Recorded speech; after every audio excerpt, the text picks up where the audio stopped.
Hello guys, good morning. രാവിലെ തന്നെ അമ്പലത്തിലോട്ട് പോകാണ് കേട്ടോ. ഈ ഒരു അമ്പലം ഞാൻ തമ്മിൽ വലിയൊരു ബന്ധമുണ്ട്. അത് വേറൊരു വീഡിയോയിൽ ഡീറ്റെയിൽ ആയിട്ട് പറയാം.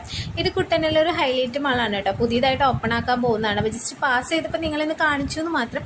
പിന്നെ നമ്മൾ കൃഷ്ണൻ്റെ അമ്പലത്തിലോട്ടാണ് പോകുന്നത് കേട്ടോ. ഈ കൃഷ്ണനും ഞാനും തമ്മിൽ വലിയൊരു ബന്ധമുണ്ട്. അമ്മ എന്നെ കിട്ടാൻ വേണ്ടി കൃഷ്ണനോട് പ്രാർത്ഥിച്ചതുകൊണ്ടാണോ അത് എൻ്റെ നക്ഷത്രം രോഹിണി ആയതുകൊണ്ടാണെന്ന് അറിയില്ല. പുള്ളി ഇല്ലാണ്ട് എനിക്കൊരു ലൈഫില്ല. എൻ്റെ എന്ത് സങ്കടം വന്നാലും എന്ത് സന്തോഷം വന്നാലും ആദ്യം ആളോട് പോയി പറഞ്ഞില്ലെങ്കിൽ സമാധാനം ഉണ്ടാവില്ല കേട്ടോ. ഏത് പള്ളിയിൽ പോയാലും അമ്പലത്തിൽ പോയാലും എനിക്ക് കൃഷ്ണ ഗുരുവായൂരപ്പ എന്ന് വിളിച്ചില്ലെങ്കിൽ ഒരു സമാധാനം ഉണ്ടാവില്ല. ഇതാണ് നമ്മുടെ കൊരങ്ങങ്കാവ് ടെമ്പിൾ. നമ്മുടെ ചെമ്പൂത്ര പട്ടിക്കാട് അടുത്താണ് കേട്ടോ. ആരെങ്കിലും അടുത്ത വശത്തുള്ളവർ വീഡിയോ കാണുന്നുണ്ടെങ്കിൽ താഴെ കമൻറ്റ് ചെയ്യാൻ മറക്കണ്ട. അപ്പോൾ അമ്പലത്തിലൊക്കെ തൊഴുതു. പിന്നെ അടുത്തുള്ള കൊടുങ്ങല്ലൂർക്കാവ് ടെമ്പിളിലും പോയി കേട്ടോ. അത് കഴിഞ്ഞിട്ടൊരു സുബ്രഹ്മണ്യ സ്വാമിയുടെ ക്ഷേത്രത്തിലും കൂടെ പോയി. നല്ലൊരു കൂളിംഗ് ഇഫക്റ്റ് ആയിരുന്നു. നല്ല സ്പേഷ്യസ് ഉള്ള അമ്പലമാണ് കേട്ടോ ഈ കൊടുങ്ങല്ലൂർക്കാവ് അമ്പലം.